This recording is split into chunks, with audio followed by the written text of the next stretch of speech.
আসসালামু আলাইকুম। প্রিয় দর্শক, অন্য মঞ্চের আলোচনায় আপনাদের সকলকে আমন্ত্রণ জানাচ্ছি।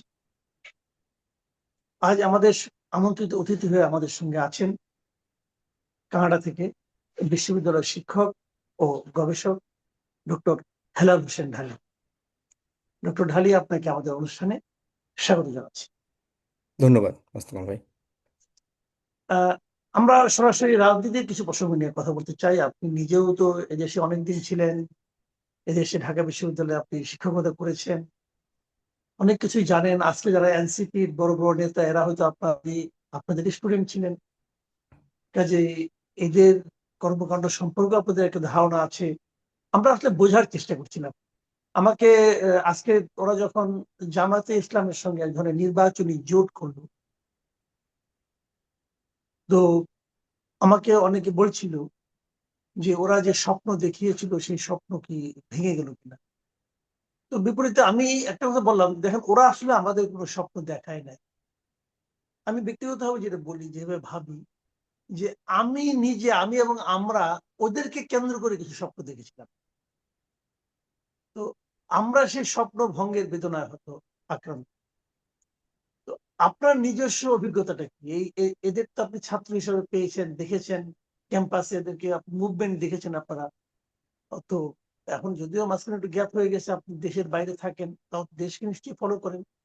আপনার স্টুডেন্টরা ভালো কিছু করলে আপনার আনন্দিত হন, তাদের কোনো ভুল সিদ্ধান্ত আপনাকে নিশ্চয়ই কিছু না কিছু পীড়িত করে।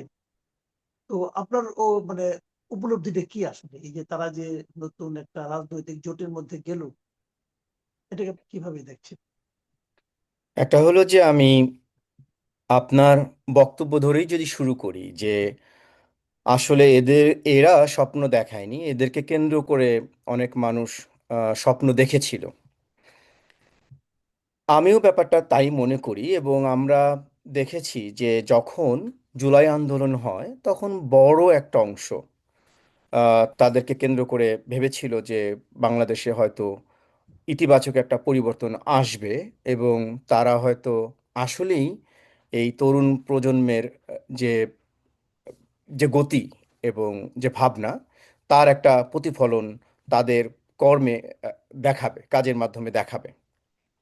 তবে তাদের শুরু থেকে আবার মুক্তিযুদ্ধ সম্পর্কে তাদের যে অবস্থান ছিল, তাদের আত্মপ্রকাশের পর থেকে যে বিভিন্ন বক্তব্য এবং তাদের বিভিন্ন কর্মসূচিতে, তখন কিন্তু আবার বড় একটা অংশ এই সন্দেহ পোষণ করে আসছিল যে মূলত এই এনসিপি বা যে দল, জুলাইকে কেন্দ্র করে যে দলগুলো গড়ে গড়ে উঠেছে, তারা আসলে স্বতন্ত্র কোনো দল নয়। তারা আসলে বাংলাদেশের যে প্রতিষ্ঠিত যে দলগুলো আছে মুক্তিযুদ্ধ বিরোধী, তাদেরই এ টিম বি টিম হিসেবে আহ, আসলে প্রকাশিত হচ্ছে। সুতরাং এরকম একটা প্রচারণাও তাদের সম্পর্কে ছিল, যেটার আসলে বাস্তব প্রতিফলন এখন তাদের বিভিন্ন সিদ্ধান্তে আমরা দেখতে পাচ্ছি। তাহলে যেটা হয়েছে যে কেন এমনটা হলো, তাহলে আমরা যেটা দেখছি যে একটা নির্দেশ, একটা বিষয় ইঙ্গিত করছে এতে যে তাদের আসলে নিজস্ব কোনো ভাবনা নেই আসলে, বা চিন্তা নেই, বা কোনো স্বতন্ত্র কোনো আদর্শের জায়গাও নেই যেটাকে কেন্দ্র করে তারা এগুতে পারে। এই কারণে আমরা দেখছি যে তারা একবার বিএনপির সাথে জোটের চিন্তা করলো, তারপরে আবার জামাতের সাথে এখন আনুষ্ঠানিক জোটের ঘোষণাই দিয়ে দিল, যেটা ইঙ্গিত করে যে তাদের আসলে সুনির্দিষ্ট কোনো আদর্শ না থাকার কারণেই তারা আসলে একটা ছায়া দলে নিজেরা নিজেদেরকে ছায়াদল হিসেবে আসলে সঁপে দিল। তো এই কথাটা কিন্তু শুরু থেকে অনেকে বলে আসছিল যে তাদের আসলে নিজস্ব আদর্শটা কি, তাদের এজেন্ডাটা কি। তারা কি আসলে অন্য কোনো দলের এজেন্ডাই বাস্তবায়ন করার জন্য এখানে, নাকি তারা আসলেই যে মানুষের যে স্বপ্ন তাদেরকে কেন্দ্র করে গড়ে উঠেছিল সেরকম কিছু তারা ধারণ করে। কিন্তু সেটা আসলে আমরা তার প্রতিফলন দেখছি না, বরং তারা নিজেদেরকে আসলে মূল দল থেকে, যেটা শুরু থেকে অনেকে আশঙ্কা করছিল, যে সেখান থেকে একটা ছায়া দল, এবং আস্তে আস্তে, যেটা অনেকে মনে করে যে এটা আস্তে আস্তে নাই দলে পরিণত আহ, বা পরিণত হবে, তেমন দিকেই এগিয়ে যাচ্ছে। এখানে একটা জিনিস আপনার নিশ্চয়ই মনে আছে, মাস কয়েক আগে হঠাৎ করে এরা কিন্তু জামাত বিরোধী কিছু বক্তব্য দেওয়া শুরু করেছে। তখন জামাতের যিনি আপনার সেক্রেটারি জেনারেল ছিলেন, গোলাম পারোয়ার, উনি বলেছিলেন যে জন্মের পরে বাবার সঙ্গেই পিতার সঙ্গেই তোমরা বিরোধ করছো। তো এখন তার সেই কথা নিয়ে তখন আমরা নানা ধরনের কথা বলেছিলাম যে পিতা বলতে পিতা সন্তানের সম্পর্কটা আসলে কি দাঁড়াচ্ছে। এখন কি মানে সেই কথা যেটা আমরা তখন বুঝিনি সেটা কি এখন ওরকমই দেখছেন আপনারা?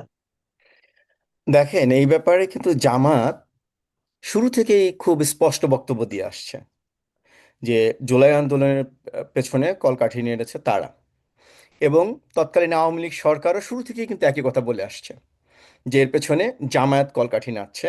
এবং আম, প্রথম যখন ঢাকা বিশ্ববিদ্যালয়ে স্লোগান হলো যে যে তুমি কে আমি কে, রাজাকার রাজাকার, তখনও কিন্তু আসলে এই আশঙ্কাটা সবাই জোরে সোরে প্রকাশ করেছিল যে আসলে তারা জামায়াতেরই একটা অংশ, কিংবা জামায়াতই পেছন থেকে কলকাঠি নাড়ছে। তো সেই জায়গায় জামায়াতের বক্তব্য কিন্তু আহ, একই, যে আসলেই তার পিতা এবং তাদের সন্তান তুল্য সম্পর্ক।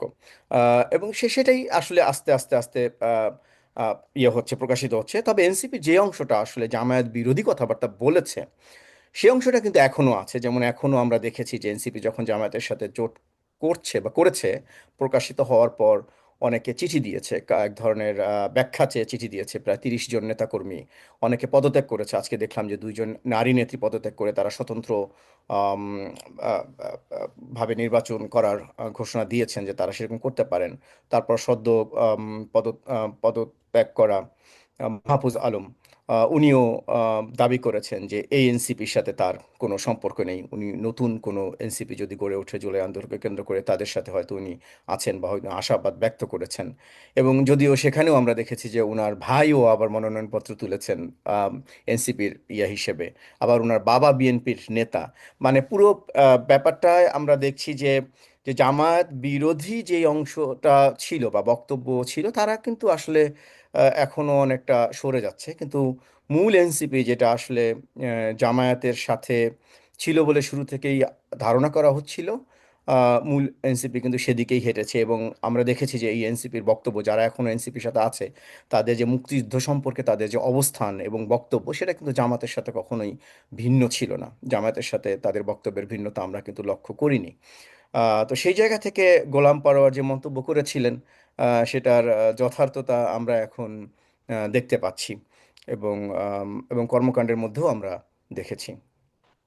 যে আপনি একটা কথা বললেন যে ওরা নতুন কোনো রাজনীতি আমাদের সামনে আসলে উপস্থাপন করতে পারেনি, তাহলে তাদের এই বহুল উচ্চারিত বহুল চর্চিত যে শব্দগুলো, যে নতুন বন্দোবস্ত, তো সেই নতুন বন্দোবস্তর কোনো কিছু কি টের পেয়েছেন এই সময়ের মধ্যে, এই গত প্রায় 1.5 বছরে? নতুন বন্দোবস্ত ক্ষমতার পরিবর্তনের বন্দোবস্ত, আর মুক্তিযুদ্ধ সম্পর্কে আমাদের যে বয়ান এবং মুক্তিযুদ্ধের ইতিহাস সংক্রান্ত বা এটা পরিবর্তন করে দেওয়ার বন্দোবস্ত ছাড়া আসলে নতুন কোনো বন্দোবস্ত আমি দেখিনি। এমনকি আমরা বিভিন্ন সময় বিভিন্ন আলোচনায় দেখি যে তারা এত ভারত বিরোধী বক্তব্য দিচ্ছে, কিন্তু আমরা সেই আলোচনায় বলি যে আসলে তারা কি আসলেই ভারত বিরোধী কিনা, নাকি তারা ভারতের উদ্দেশ্যই সফল করছে। কারণ যে গত 1.5 বছরে আম, মূলত আওয়ামী লীগ সরকার পতনের পরে এই অন্তর্বর্তী সরকার থাকাকালীন সময়ে তারা যতবার ভারত বিরোধী কথা বলেছে এবং দেশ যতটা অস্থিতিশীল করে তুলেছে, তাতে আমার আমাদের বিবেচনায় ভারতই বেশি লাভবান হয়েছে। বাংলাদেশের যে শিল্প কারখানাগুলো বন্ধ হয়েছে, পোশাক শিল্পের যে ক্ষতি হয়েছে, তাতে ভারত লাভবান হয়েছে। তাতে প্রকৃতপক্ষে তারা আসলে ভারত বিরোধিতার নাম করে তারা ভারতের স্বার্থই রক্ষা করছে কিনা, সেরকম প্রশ্নও অনেকে তুলছে। আচ্ছা, আমি আপনাকে একটা হাইপোথেটিক্যাল একটা মানে প্রশ্ন করতে চাই। জি। আমরা তো দেখছি যে তারা নির্বাচনী জোট করেছে, এই জামাত ইসলামী আন্দোলন সহ আরো 8টা 9টা দলের সঙ্গে। তারা কিন্তু এর আগে শুনেছিলাম তারা বিএনপির সঙ্গে একটা নির্বাচনী জোট করতে আগ্রহী ছিল, আলোচনা কিছুদিন অগ্রসর হয়েছিল। এর বিপরীতে কেউ কেউ বলেছে যে তাদের উচিত ছিল যে এই নির্বাচনকে বাদ রেখে পরবর্তী নির্বাচন মানে 5 বছর পরের যে নির্বাচনটা হবে যদি হয়, সেটাকে টার্গেট করে অগ্রসর হওয়ার জন্য এবং এর মধ্যে নিজেদের রাজনীতিটাকে সারা দেশে ছড়িয়ে দেওয়ার জন্য। এই যে 3টা অপশন, নিজেদের রাজনীতিটাকে 5 বছর মেয়াদী করার জন্য, 5 বছর পরে লক্ষ্য স্থির করে অগ্রসর হওয়া, জামাতের সঙ্গে নির্বাচনী ঐক্য করা এবং বিএনপির সঙ্গে নির্বাচনী ঐক্য করা। আপনার কাছে এই তিনটা অপশনের মধ্যে আসলে কোনটা নিলে আপনি খুশি হতেন অথবা তাদের জন্য ভালো হতো? না, আমার ব্যক্তিগত খুশি হওয়া না হওয়ার চেয়ে যেটা এনসিপির যদি কথা চিন্তা করি, যে দুই একজন নেতাও কিন্তু বলেছিল শুরুর দিকে যে এই নির্বাচনে তাদের লক্ষ্য এতগুলো আসন নিশ্চিত করা, অর্থাৎ তারাও তখন এরকম একটা পরিকল্পনা নিয়ে এগোচ্ছিল বলেই মনে হচ্ছিল যে এই নির্বাচন তাদের আসলে লক্ষ্য না, তাদের পরবর্তীতে তাদের কিছু একটা করার আকাঙ্ক্ষা। কিন্তু সমস্যা হচ্ছে যে যখন কোনো দল বা গোষ্ঠী একটা আদর্শহীনতায় ভোগে, মানে যেখানে কোনো আসলে আদর্শই নেই নির্দিষ্ট, বা তারা আসলে কি চায়, নীতি তারা এখনো নির্ধারণ করে উঠতে পারেনি, তারা এই ধরনের দোলাচলে পড়বে, এটাই স্বাভাবিক। কেননা আমরা যার কারণে তারা আমরা দেখছি যে আসলে তারা কি বিএনপির দিকে যাবে, না জামায়াতের দিকে যাবে, নাকি নির্দিষ্ট আদর্শ নিয়ে এগিয়ে যাবে, সেই জায়গাটার আমরা ঘাটতি দেখতে পাচ্ছি। তো তাদের আসলে ওই জায়গাটায় যদি তারা করতে পারতো যে তারা আসলে তারা কি চায়, তাদের আদর্শ কি, তারা তাদের ইশতেহার এখনো যদি ওইভাবে তৈরি করতে পারতো, যে তাদের দলীয় ইশতেহার, যে তারা তাদের ভিন্নতাটা কোথায় অন্যান্য রাজনৈতিক দলের চেয়ে, তাহলে হয়তো তাদের একটা স্বাতন্ত্রতা প্রকাশ পেত। যে না, এনসিপি বর্তমানের যে রাজনৈতিক দলগুলো আছে, জামায়াত, বিএনপি, আওয়ামী লীগ বা অন্যান্য বাম দল বা অন্যান্য ধর্ম ভিত্তিক দল, তাদের চেয়ে এনসিপি এই এই জায়গাগুলোতে আলাদা। তো তারা সেই আলাদা কোথায়, সেই জায়গাটা আসলে তারা নির্ধারণ করতে পারেনি। এবং তারা যে আসলে নতুন বন্দোবস্তের কথা বলেছে, তারা এই আম, সেই আহ, অতীতের বিভিন্ন দলগুলোর সাথে মিশে যাওয়ার মাধ্যমে এটা স্পষ্ট করে দিয়েছে যে নতুন কোনো বন্দোবস্ত তো আসলে আসছেই না, বরং সেই তারাও সেই পুরনো রাজনৈতিক ধারার মধ্যেই তারা ফিরে গেছে। যে একটা জিনিস আপনি লক্ষ্য করেছেন এর মধ্যে, বাংলাদেশের রাজনীতিতে আরেকটা গুণগত একটা আপনার ভিন্ন একটা চেহারা দেখা যাচ্ছে। সেটা হলো তারেক রহমানের আগমন। প্রায় 17 বছর দেশের বাইরে নির্বাসিত জীবনযাপনের পর, এবং কেবল নির্বাসিত নয়, অনিশ্চিত একটা জীবনযাপনের পর উনি দেশে ফিরেছেন এবং দেশে ফিরে অভূতপূর্ব সম্বর্ধনা পেয়েছেন, জনগণের কাছ থেকে ভালোবাসা পেয়েছেন। এবং গত 2-3 দিন উনি বিভিন্ন কর্মসূচি ছিলেন, যেখানেই গেছেন সেখানে তাকে দেখার জন্য, তাকে এক নজর মানে তার তার চেহারাটা দেখার জন্য বলা যায় মানুষের জোয়ারের মতো মানুষের ভিড় জমছে। এবং উনি এর মধ্যে আসলে তেমন কিছু যে করেছেন, কোন রাজনৈতিক কর্মকাণ্ড খুব একটা করেছেন সেটাও বলা যাবে না। কিন্তু তার মধ্যে দুই একটা ঘটনা উনি হয়তো বলেছেন, করেছেন, দেখিয়েছেন, সিদ্ধান্ত এসেছে, সেগুলো নিয়ে বেশ আলোচনা হচ্ছে। আমি দু একটা আপনাকে বলি। যেমন ধরেন, উনি ওই 300 ফিটে ওনার প্রথম যে সম্বর্ধনাটা, সেখানে উনি বক্তব্য দিয়েছেন 16 মিনিট। এই 16 মিনিটের বক্তৃতায় উনি কাউকে গালমন্দ করেননি, কারোর উপর কোনো দোষ চাপাননি, কোনো প্রতিহিংসার কথা বলেননি, অতীতের কোনো কারো দায়বদ্ধতার কথা উনি উচ্চারণ করেননি। উনি বর্তমান এবং ওনার স্বপ্নের কথা বলেছেন। আবার ধরা যাক, পরদিন ওখানে যে আবর্জনা পড়েছে, সে আবর্জনাগুলি পরিষ্কার করার জন্য ওনার দলের লোক মাঠে নেমে রাস্তায় নেমেছে। যদিও সেখানে কিছুটা ফটো সেশনের একটা বাড়াবাড়ি ছিল বলে আমার কাছে মনে হয়। আবার আহ ওনারা পরের দিন প্রেস রিলিজ দিয়ে দুঃখ প্রকাশ করেছেন যে ওনাদের এই আগমনের কারণে, এত লোকের কারণে মানুষের যে অসুবিধা হয়েছে এই জন্য। পরে আবার ঢাকা বিশ্ববিদ্যালয় এলাকায় দেখলাম কেউ একজন তাকে লক্ষ্য করে কটূক্তি করেছিল, যাকে পুলিশ ধরে নিয়ে গিয়েছিল এবং জেলে পাঠিয়ে দিয়েছিল। তাকে ছাড়িয়ে দেওয়ার জন্য ওনারা রিকোয়েস্ট করেছেন যে না, এটা মত প্রকাশের স্বাধীনতার দিকেও করবে। এই যে ঘটনা প্রবাহ, কয়েকটা ঘটনা, এগুলি কিন্তু আমরা বাংলাদেশের রাজনীতিতে না খুব একটা দেখে অভ্যস্ত নই। এগুলো দেখে আমার কাছে ব্যক্তিগত ভাবে আমার কাছে মনে হচ্ছে যে বোধহয় নতুন কিছু আমরা দেখছি। তো যাদের কাছে নতুন কিছু প্রত্যাশা করেছিলাম, তাদের মধ্যে দেখলাম তারা গড্ডা লেগে প্রবাহে গা ভাসাচ্ছে। আর যে দলগুলোর কাছে নতুন কিছু আমাদের প্রত্যাশাও ছিল না, সেই দলের যে নেতা, সে আমাদের নতুন কিছু দেখাচ্ছে। আপনি এই বিষয়টাকে কিভাবে দেখেন? এক হলো তারেক রহমান এমন একটা সময় দেশে ফিরেছেন যখন দেশ একরকম উত্তপ্ত, দ্বিধাবিভক্ত, আইন শৃঙ্খলা পরিস্থিতির খুবই খারাপ অবস্থা, মানুষের মধ্যে চরম অস্থিরতা, মানুষ একটু স্বস্তি চায়। এমন একটা অবস্থায় আমরা আমরা আমরা বলি যে একটা উত্তপ্ত অবস্থায় তারেক রহমানের আগমন এখানে ঘটেছে আসলে বৃষ্টির মতো। এখন তারেক রহমান কি অ্যাসিড রেইন হবেন, নাকি আসলে আসলেই স্বস্তির বৃষ্টি হবেন, সেটা আমরা ফসল উৎপাদনের পরেই বুঝতে পারবো।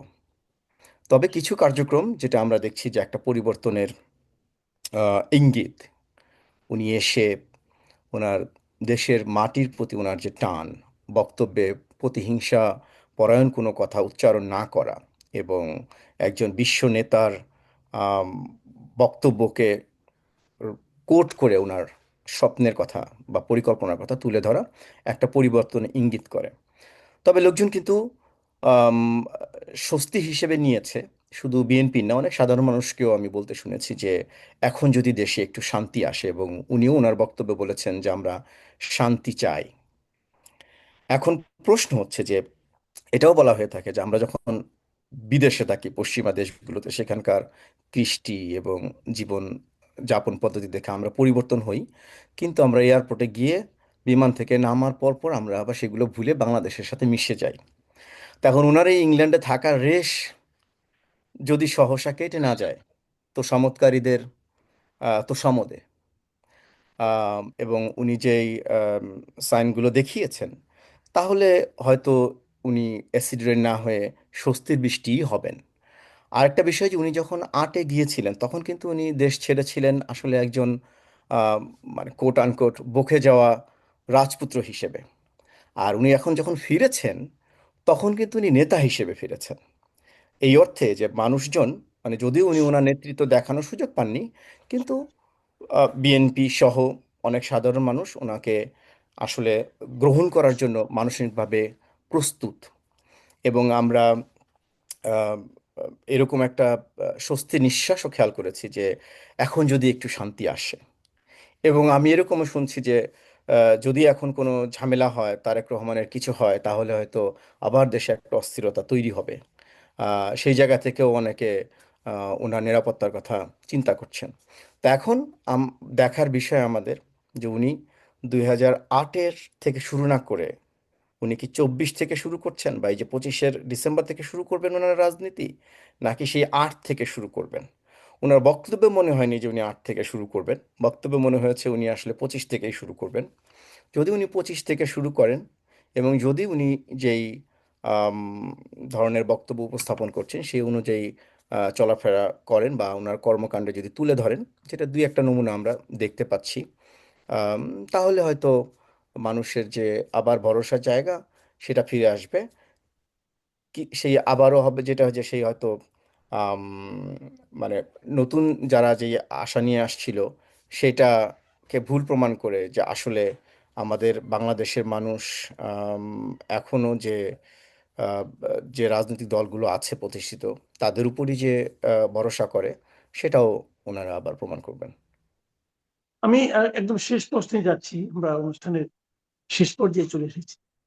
এই প্রশ্নটা আমি প্রায়ই করি, যে এই আপনাকেও একাধিকবার করেছি, যে সবকিছু মিলে যে অবস্থা এখন দেখছেন, আমরা তো একটা নির্বাচনের দিকে যাচ্ছি।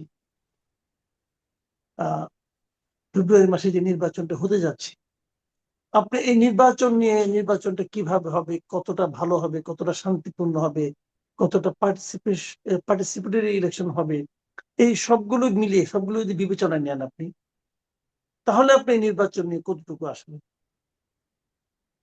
একটা হলো যে মানুষ এই মুহূর্তে বর্তমান অবস্থার একটা পরিবর্তন চাচ্ছে। এই আহ, নানান যে অস্থিতিশীলতা, সেই জায়গা থেকে মানুষ নির্বাচনটাকে একটা মাইল ফলক হিসেবে দেখছে, যে নির্বাচনটার পরে যদি একটু স্বস্তি আসে, সেই ইতিবাচক একটা গ্রহণযোগ্যতা আছে। তবে সাথেই প্রশ্নও আছে যে নির্বাচনটা আসলে অন্তর্ভুক্তিমূলক হচ্ছে কিনা।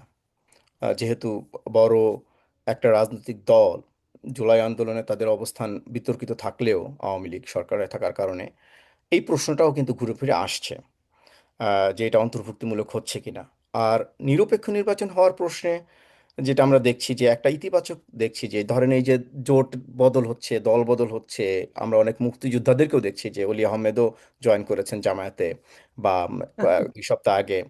তো এইটার নেতিবাচক একটা দিকে আছে, আবার ইতিবাচক আছে, যে না সবাই নির্বাচনমুখী হচ্ছে, যে ওকে নির্বাচনটাকে একটা মূল ফোকাস ধরছে এবং সংসদ কেন্দ্রিক চিন্তা করছে, অর্থাৎ এর বাইরে চিন্তা করছে না, নির্বাচনের মাধ্যমেই তারা তাদের, এটা হচ্ছে ইতিবাচক দিক। আর এই নেতিবাচক দিক যেগুলো আছে সেগুলো তো আপনিও বিভিন্ন সময় আলোচনা করেছেন, আমরাও জানি যে এখানে আসলে কোন বিষয়গুলো কাজ করছে। যে আমার চাচ্ছে তাদের দলে দু একজন মুক্তিযোদ্ধা ভিড়ুক, যদিও তারা এখনো স্বীকার করতে চায় না আনুষ্ঠানিকভাবে যে মুক্তিযুদ্ধে তাদের ভূমিকা কি এবং সেটার জন্য তারা আসলেই লজ্জিত বা দুঃখিত কিনা, কিন্তু তারা আসলে দু একজন মুক্তিযোদ্ধা তাদের দলে পেয়ে তারা যেটা বোঝাতে চায় যে আসলে তাদের দলে মুক্তিযোদ্ধারা আসছে।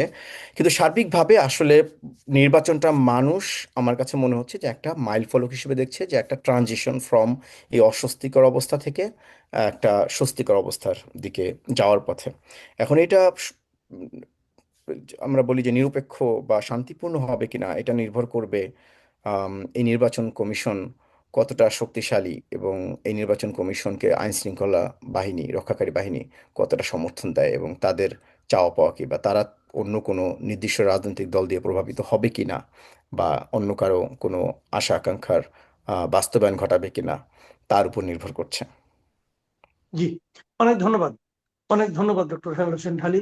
প্রিয় দর্শক, আপনারা শুনলেন ডক্টর হেলাল হোসেন ঢালীর বিশ্লেষণ। উনি অনেক দূরে থাকেন এবং আমাদের মতো এখন ওখানে থেকে আরো বেশি ঠান্ডা। আপনাদের ওখানে এখন টেম্পারেচার কত? -12। আপনি তো একটা গেঞ্জি পরে বসে আছেন।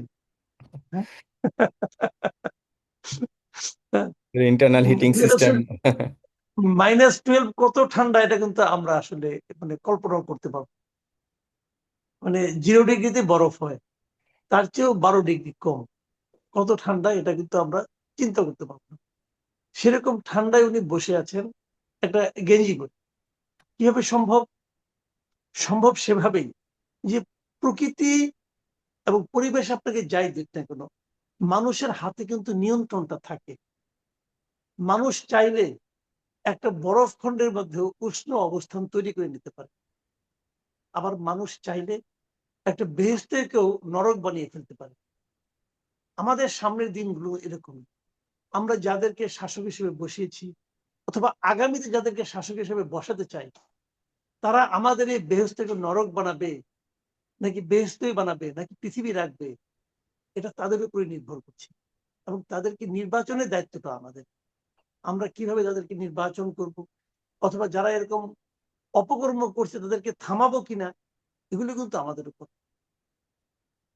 এগুলো মাথায় রাখুন, হাল ছেড়ে দিবেন না। সবাই ভালো থাকবেন। এখন এ পর্যন্তই। আল্লাহ হাফেজ।